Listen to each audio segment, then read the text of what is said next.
Welcome to the No Guilt Mom podcast. I'm your host, Joanne Crone, joined here by the lovely Brie Tucker. Why, hello, everybody. How are you? We're talking about something that I think a lot of people have this struggle, Brie. I know that we've talked about it a lot, and I've tried to get you to come over to my side of it a little bit. It's I've got a lot of baggage with it, but we'll talk about that in the episode. Oh, I'm interested in the baggage. So this is coming from a question that we received at our No Guilt Mom inbox, which is hello@noguiltmom.com, by the way, if you have any questions that you want us to tackle in the podcast. But shout out to Emily for this.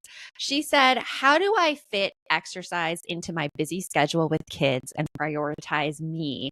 And more importantly, get the motivation, as I'm always going to do the other thing over this. I'm curious what you do to make it work with your schedule. And that's exactly what we're going to tackle today, especially how to do it when you don't want to do it. That's something I struggle with a lot, Brie. I know you probably struggle with it too. Oh, a ton, because you know me. I hate exercising. I despise it with every bone in my body, and nothing irritates me more. It's like nails on chalkboard when people are like, exercise gives you, endorphins, and endorphins make you happy. And it's like, shut up. It does not. It does not. My body must be allergic to them then, because it does not happen. I have a story about that. Yeah. Okay. Well, we are going to get into all things exercise. So if you're an exercise hater like Brie, this is the episode for you. So now let's get on with the show. Before we get on with the show. Okay. So this episode is not only for people like me, but it's also for people like you. This literally is a episode where we are going to be like pro and cons and working it out together. Yes. So, so this you say that and I'm like, I'm going to win. No matter where you are in the spectrum of exercise, you are going to be invested in this episode. That's what I got to say. So now let's get on with the show. So we were talking about this the other day, Brie, about our events that we go to, like podcast conferences, and we run the No Guilt Mom retreat. And at these events, I completely bonk out. Like, I mean, I'm going for 2 days, really high energy. And then all of a sudden I hit the wall and I am done for. I mean, the best example is at the No Guilt Mom retreat, where my back started hurting me and I was like under the table on the floor when other speakers were talking. I remember that now. Yes. Because I was tired and so just worn out from being on all day.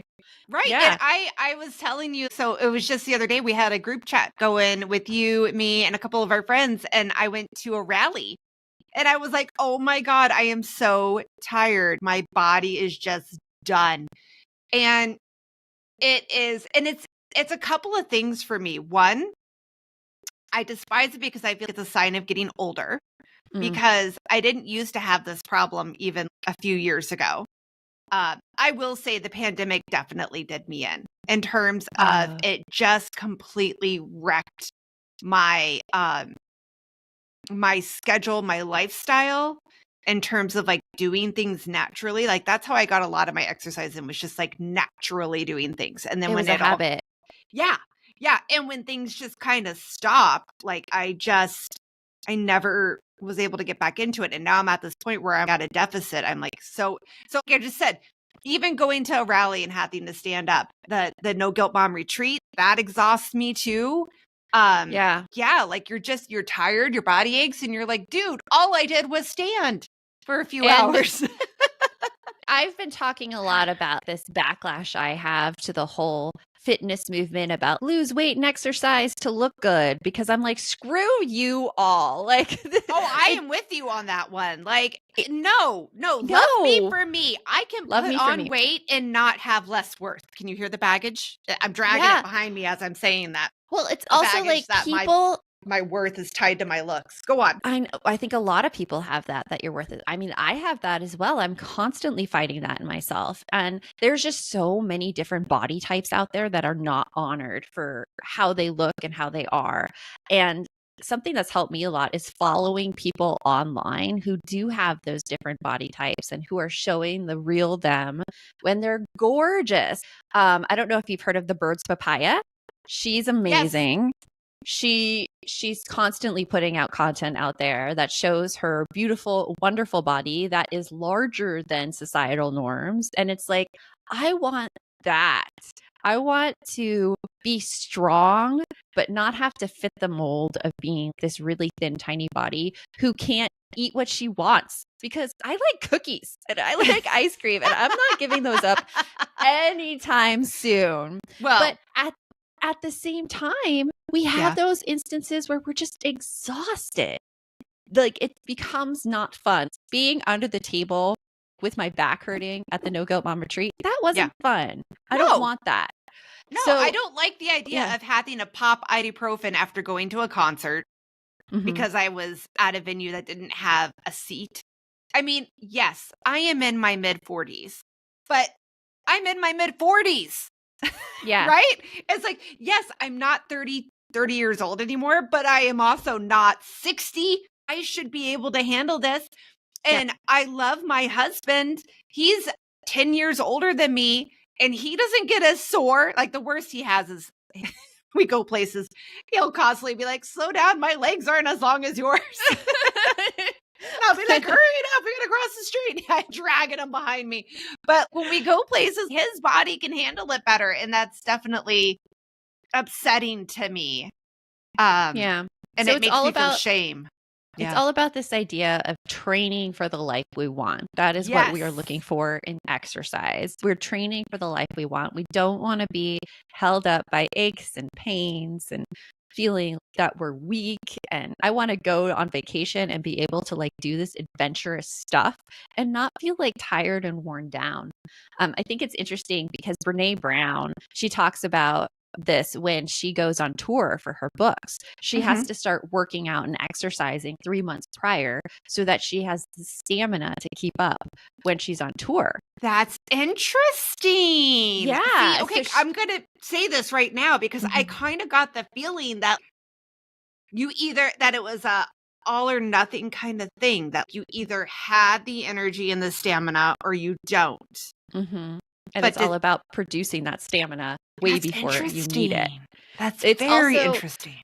Like, it brings to mind also this other situation that we found ourselves in New York. When we went to New York City, it was 2019, and it was me and my family. My son had just turned 6 during that trip. I know where we celebrated his birthday there. Yeah. Yep.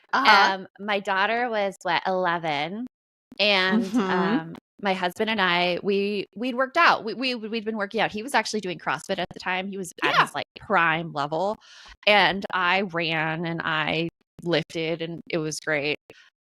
So that night, July 13th, 2019, it was my son's birthday. That's why I remember the date so well. New York City had a complete blackout.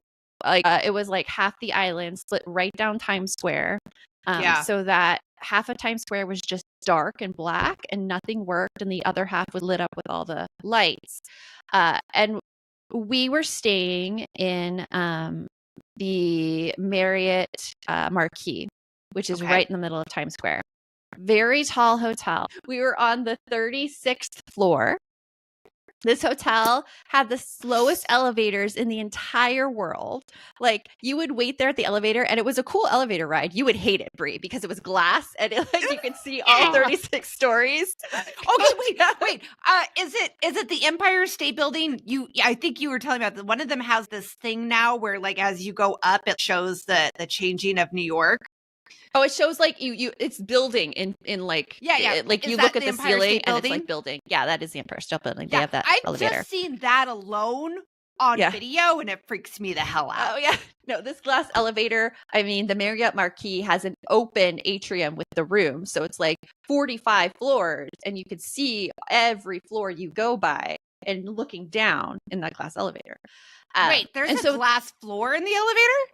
No glass floor, but it's a glass wall, so you can look into and you could see everything. Yeah. Anyways, slowest elevators in the world. And so we were here in the blackout. Of course, the elevators don't work. And us, along with everybody else, we're all kind of preparing to spend the night in the lobby. It's 10:30 at night. The blackout has been going on for about 5 hours. My God. It's hot. And my phone ran out of battery, so I wish I had video of all this. I do not. But we were just getting ready to like lay down. We found our corner in one of the lobbies when all of a sudden you heard the whoosh and all the lights go back on and all the power goes back on and people are cheering. And then the rush to the elevators. And there's this huge line for the elevators. And we're like, oh my gosh, we're not going to get to bed till like midnight or whatever. And so me and my husband, we decide to walk up all 36 flights of stairs with our kids.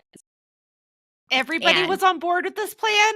Everybody did it. And I'm like, hey, I mean, all four crones were like, let's do this. Yeah, because they were sick of being in the lobby. They wanted to be in bed. And they're like, okay. And we're like, we could do it real slow. We can take a lot of breaks. There was a gym on level 20. We could stop there for water. It'll be fine. 20. Yeah. Okay, I got a story to follow up with this once you're done. Go. Anyways, we go up all of these stairs and it takes us probably about 20 to 30 minutes to get to our room.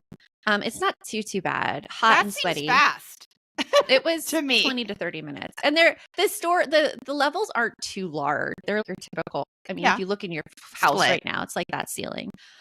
And we saw people huffing and puffing going up just the first few flights. Like they couldn't make it. Like their only choice was to wait for the elevator.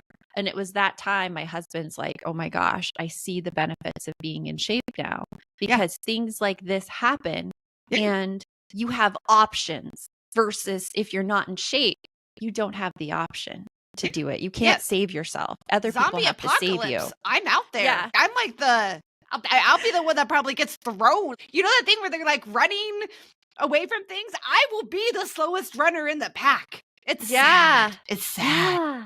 So after this, we're going to tell you some really easy, workable ways to work in more exercise into your life. And we're going to do it right after this break. Okay. So, all right. To follow up on your story, I'm listening to you talking about this and you're like, okay, well, there's a gym on floor 20. We can stop and get floor 20? I remember when I was in college, freshman year. So I'm going to say, you never think that you're in good shape, like, especially as girls. Like, I feel we just constantly think that we're not good enough in terms of how we look at everything. So when I was in college, I know I was in good shape, especially looking at myself now. I lived on the 4th floor of my dorm. And oh my God, I remember huffing it all the time. Being like, I was on the 4th floor of my dorm too, room 409. That was my room number, 409. I don't remember my room number, but I distinctly remember us being on the 4th floor and just constantly being, and we didn't have an elevator in our building because, at rural Missouri, we just didn't have an elevator. But like the 4th floor. So hearing you say, we'll stop at the 20th floor for water. I'm like, oh my God. I would have been like, nope. Well, I will be up there in 2 hours. See you then. I think that's exactly like what a lot of people think. And the thing with exercise is that the purpose is to stress your body just a little bit more than what you're used to right now. And then your body adapts and then it adapts and you stress it more and it adapts and adapts. So it's not one thing where like you're suddenly going to go from being able not to climb 4 stairs to 36 flights. It's a gradual process. So if you're coming into it, you're listening right now and you're like, oh my gosh, I could never make that happen. And you're like, it will happen. It'll happen. But let's get into some tips that I found. I have 3 for you. Okay. So the first one is to start with something you like and you enjoy. And this was really hard for me at first because I tend to go all in on stuff real fast and then I like get burnt out on it and I never want to do it ever again. And that's a personality thing with me. A lot of people that have that personality thing. In my family, it's food. My daughter does that with food. Like she'll find something she loves and she eats so much of it that like you're later like, hey, I got you that macaroni and cheese you love. And she's like, nope, can't touch it again. Never again. Exactly. My kids are like that too. So wait, so what is something that you've burnt yourself out on in terms of exercise? I'm curious. Running for sure. Running. What else? Like what about bar? I was a marathon runner, and I ran all the time. Bar, yep, totally. I was going to bar all the time, and so I remember you dragged me there once. Bar. You dragged me there once at 5 a.m. I did not like you. It was good at the time. I got tired of it. Yeah. And You I get realized, bored. yeah, I need a lot of variety. A lot of variety. Like right now, Uh-huh. walking the dog is good for me, except currently I have not done that for the past month because it's deadly So hot hot. out in Phoenix and not fun. Right? Like, so that's been part of my problem too. So last year, for the first time ever, well, okay, let me back that up a tiny bit. Like I am sensitive to heat, but I don't think I'm like overly sensitive. I'm more sensitive than the average bear, but I'm not like crazy sensitive. And the reason I would say than the average bear is just because like I had a job for a long time. You've heard me talk about my past life where I was a home visitor and you'd have to go out to people's homes. And here in Phoenix, that meant that your car would be 125 degrees. Yeah. From sitting in the sun. So I would get, if I had to do too many visits in the summer, I would get heat exhaustion and I'd have to like take a sick day for the rest of the day. So I had to find ways to work around that. But last year was the first year that and do you remember how many days we had of over 110 in a row? I don't pay attention to it because it would depress me. Okay, it was over 30. I remember that. Yeah. And anyway, I started, like, my husband and I would take walks with the dog because we live in a townhouse and we don't have a yard. So we'd walk the dog in the morning and at night. And I had to stop walking with him in the morning because I was giving myself, like, I was getting migraines. No matter how much I would bring water with me, it didn't help. It was just so over 110 degrees by like 8 in the morning. And I'm sorry, I can't do a 5 a.m. walk. I can't. So, yeah, I had to stop doing that. And so I feel you. It's just too hot to be outside and do pretty much anything right now. I don't even get to go do my paddle boarding that I love because it's so damn hot. It is. So it's good to experiment and find things that you do. Yin yoga, I really, really like. I like going to a studio and doing it too. And Which one is that? The restorative? It's not restorative. It's holding poses for 2 to 3 minutes, but they're poses you rest and relax in. So like you're totally supported in, say, okay, so it's not Pilates. It's not Pilates. You're not moving everything, but you're holding it. It's a very big stretching class, basically. Okay. And your heart rate goes down and it's really good to calm the nervous system. And I like it. It keeps me flexible. And then it helps me do other things easier, integrate more fitness into my daily life. Okay. I do like weightlifting, depending on the day. Some days I'm like cursing the weightlifting instructors that I use on my little my Peloton app, which we're going to talk about in the next tip. And I like walking. I can walk anywhere. And so I have a little mobile walking pad for my desk, and I walk when I work, and that helps my attention as well as gets exercise done at the same time, because it's not like a time killer. It's something that, hey, I have this thing I have to do. I have to work, but I can walk too, and I can get about 9,000 steps in during the day. So that's working as well. But find something you like. I started marathon running when I was 22 years old because I'd always wanted to run a marathon. And to add to your exercise causes endorphins comment, I did not get endorphins from running to begin with. I didn't like running. I hated it. And I heard about this runner's high, and I'm just like, oh, it's not for me. This runner's high is not for me. And that's what I believed. And then I started marathon training. And for these runs during the week, I would need to run at a continuous pace for 6 miles, usually about 6 hours, the pace I was going. And I would be like about 10, 15 minutes in the run. After doing this consistently, you start to see patterns in how your body reacts to things. About 10 to 15 minutes. Say 6 miles? Yeah. Dear God. A marathon's 26.2, so 6 miles was easy. Marathons are crazy. Well, it's all about like moving your point of crazy. Yes. I understand. I understand that, like, I have an aversion. Keep going. It's moving your point of crazy. So like when I started the run, I usually felt good. And then 10 to 15 minutes in, I'm like, this sucks. I hate this. I hate this so damn much. What am I doing running? Everything aches. My knees ache. How am I going to be 6 miles? And before I had that commitment for the marathon, I would have stopped right there. I would have been like, I hate running. I'm going to walk. And I'm like, no, I go to group runs on Saturday. Everybody has to leave me because I have to walk. I really want to see where this goes. And so I just kept running at like a slower pace than I would have before, just to say that I could keep running. At 20 minutes, something happened where all of a sudden the run seemed easy. And I got this smile on my face and I'm like, holy crap, I think I'm getting a runner's high. And it took longer than I thought it would.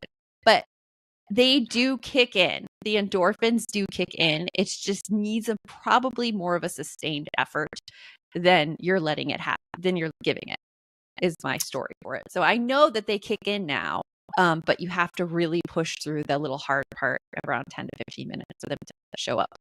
Yeah, I do believe that. Like, I believe it's there, but like you said, getting me to the point of that. I've only had one time in my entire life where I feel like I exercised, I really stuck to a routine, which incidentally, anyway, one time I did it, stuck to a routine and enjoyed exercising. That was, oddly enough, when you first met me. I lost about probably 30, 40 pounds between, right before my son hit kindergarten. Because, well, actually, no, it was right that time. It was the year my son was in kindergarten, because I took a year off from work and tried and was doing my own business thing. So I had a lot more flexibility in time. And when I started working out, we had a treadmill in our garage. I was getting immediate results. I would just go on the treadmill and every day I was losing half a pound. And I remember my ex-husband was like, what the hell? That's not fair. Like, that doesn't happen. It was so weird because normally it's like, men that can lose weight easier than women. Like, my ex was just like, what the hell? That's not fair. I don't lose weight like that. And I'm like, I guess it's just my body didn't need a whole lot. It just needed me to get up off my butt and do something. So that was the only time I ever actually enjoyed it. But it did get to a point where I was obsessed with it, where it got to the point where I was terrified that if I didn't work out for that day, I was going to gain weight. And it was like, it was definitely, that's a hard one. Right. And that's also part of where a lot of this comes from. I had lost all that weight. And again, ex-husband is ex-husband for a reason. So I don't need to give anybody extra reasons to not like this person. But I will say that that next year after I had lost that weight, like we would used to go away all the time for our anniversary, and we were in Palm Springs and whatever. And he just says, I said something about having lost the weight and I was feeling better. And by the way, most of that weight was from my kids. That was the baby weight that I had just like never lost. Because again, my oldest was 5. I know a lot of women, it takes a lot of years to lose the weight. And I had 2 kids back to back. Anyway, my ex tells me on the trip, like, oh yeah, I was so glad you lost the weight. Because if I just, if you didn't lose it, I was going to have to I don't think I could have stayed with you. And I'm like, what? And he has weight issues. You see me? I'm making the face right now, being like, imagine lemon sour face, being like, well, this episode is airing in just 2 weeks. So yeah, it'll anyway, like he has his own weight issues. Like his family has had weight issues. And so because of it, he has an unhealthy perception of weight and was constantly terrified of gaining weight. So he had his baggage. He was dragging behind him, but then he was throwing his baggage at me. Yeah. Anyways, my point of the story is that because he said that, I became even more unhealthily obsessed with I had to lose weight, I had to stay a certain weight or else he was going to see me as less than. And it did. It was he was being honest, but it was truly a thing. Later, like a few years later, when we ended up getting divorced, I had gained some weight because I had a knee injury, which had made it so that I had limited mobility. And I think I gained 10 pounds. And I said something to him when we were getting divorced, we're talking the first week talking about it. And I'm like, has some of my weight gain been part of this? He's like, well, it hasn't helped. And I'm like, wow. Okay. Asshole. And so now, but now that just came out. It's okay. But now everybody in podcast land can understand where that baggage comes from There is with baggage. me, where I feel some comfort in being out of shape and overweight, because then I'm like, the way I see that for me at this moment, and this is not healthy either, that I know that people still like me for me, not because I have this perfect hourglass figure and I'm tall and slender and whatever. Like if you are still my friend, you're my friend because you're my friend, even if I have gained weight. So I can understand that. And my spouse too. My husband now loves me no matter what. Like, I have definitely gained weight since we first started dating and are now married, and he doesn't care. But I'm not happy. So that does move me into this. I'm with you on this. So like for people, I got to tell you, Joanne, like when you brought up the whole point of training for the life you want to live, that has gotten me to shift. So, oh, cool. Well, we're going to get into 2 more tips for you and how to find more time to exercise right after this. Okay. So we went over trying to find something you like. And the next thing to do is trying to make it fit into your life. Breathe all the things, knowing like why you hate exercise the way you do. That's really important to know. It is. And it's important to figure out like priorities in terms of why you are exercising. So training for the life you live, yes. Training for a certain body type, please don't do that. No one do that. No, not never again. Like if the body, you got to remember that those are 2 different things. Like you just said, the life you want to live is not the body. It's life. It's not the body. No, it's the life. It's being strong. It's being like, it's having a good VO2 max, which is like how much you could work out like your cardio without feeling that fatigued, without gasping for breath. That's your VO2 max. You try to get that up with more cardio. But in terms of actually feeling strong, the best thing that's going to work for you is lifting and lifting weights. And going to the gym is not the easiest thing. I have taken out going to the gym from my life. I work out at home. Now, bear in mind, we have a gym in my home. So let's just be out there right now. But that was a priority for your family, that was a priority. We put it in there when we moved about 2 years ago. It has everything we had. Like my husband is Olympic weightlifting. So he has those weights, which were in our really hot garage. Now they're in our basement, which are air conditioned. So it's very nice. And we had a Peloton already, which was in our bedroom. Now that's down there as well. Peloton, the pandemic purchase that I think everybody got, which is why the company grew so much during that time. But so find something easy. So the thing I have set up for me is, first of all, I do have a Peloton membership, and you don't need the bike to have a Peloton membership.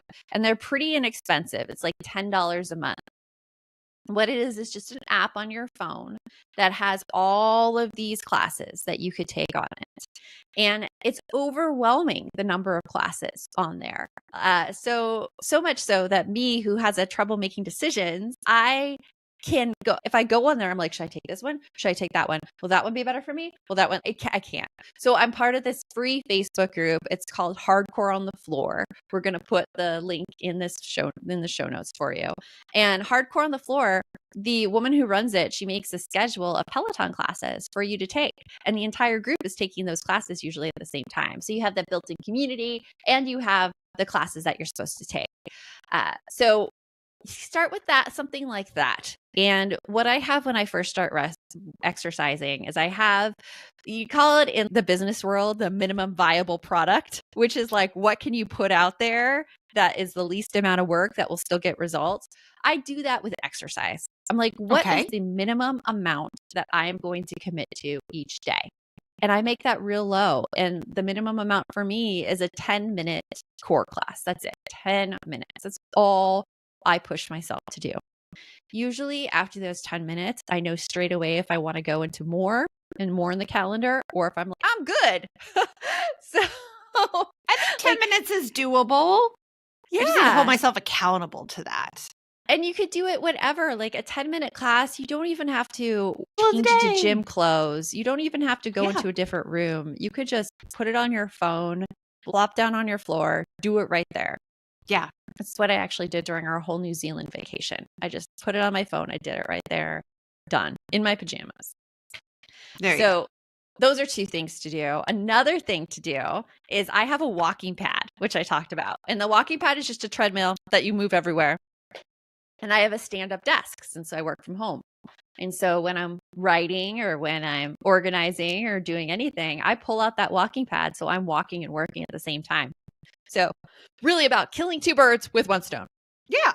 Yeah. Well, I mean, so that's like how it used to work that way for me, because I always had jobs where I was up and moving around a lot. At home visitation, you're up, you're playing with kids, you're walking around a ton. When I worked for the school district, I was teaching classes and I helped run a resource center. So in the resource center days, like there were some days where I never sat down. I was just running back and forth all day. And I think about it now and like, I wouldn't be able to do that. You'd probably build up to it. I remember when I was a teacher, the first week coming back to the classroom after summer vacation was real physically strenuous. I was tired and beat and achy. And again, with exercise, when you stress your body learns to adapt. Yeah. So trust that when you start exercising, you're going to be sore, you're going to be tired. Give yourself, like, of course, that rest time and that recuperation time, but also like compassion. Right? Yes, but also like know that you're not doing anything wrong by being sore and tired. In fact, that's your body's sign that you are adapting and doing exactly what you need to do. So all it takes is that minimum viable product and just get out there the next day. And when you keep doing that, you will see the impact it has on your strength, on your sleep. It really impacts my sleep. I get great sleep when I'm working out. My mood is so much calmer. I'm less jittery. I'm less fear-based. You know, that fear you have with anxiety. Like, everything goes down. Everything goes down when I work out. All the psychiatrists and therapists that we've talked to, like they all talk about how just going for a walk can really help your mental state. Just a walk. Really, really helps. Really helps. And then number 3, and this is something that you can look forward to in exercise.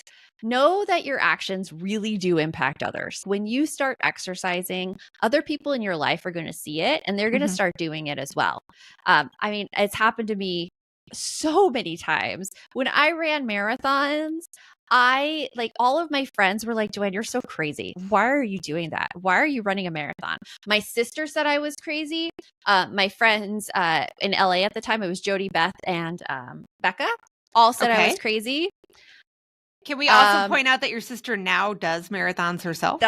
So like when I started marathon, about a year after, my friend Eva decided to do Team for Training for a marathon. Becca and Beth actually started to be a triathlete. She finished the Ironman.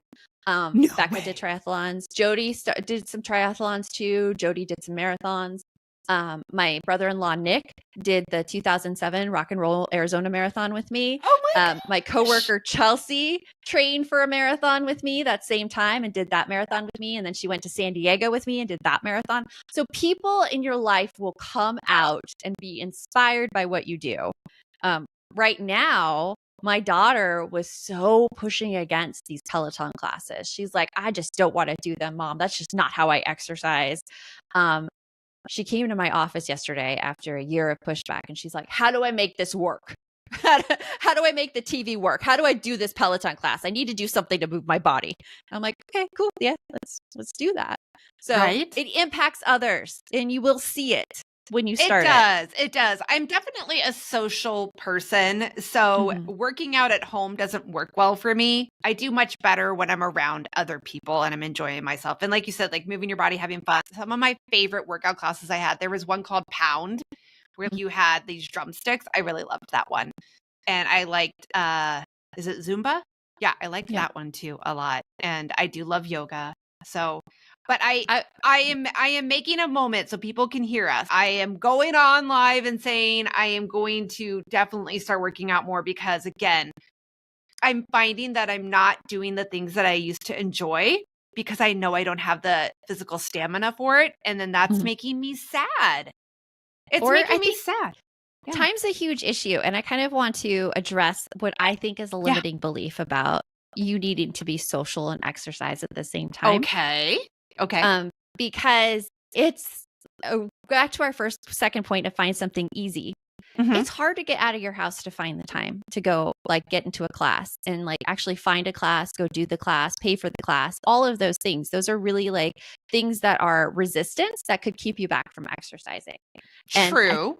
I think that that it's a great thing to go and socialize and exercise, but just notice if you're tying it to that and that's holding you back from actually doing the thing. Yeah, that could be. Yeah, I could see that. You could be like, because I don't have the time to find a class, or I can't find a class that fits my schedule, I'm not doing it at all. I think in my case, that is a very good point, because we do belong to a gym over here, and they do not have the classes at times that I would like to take them.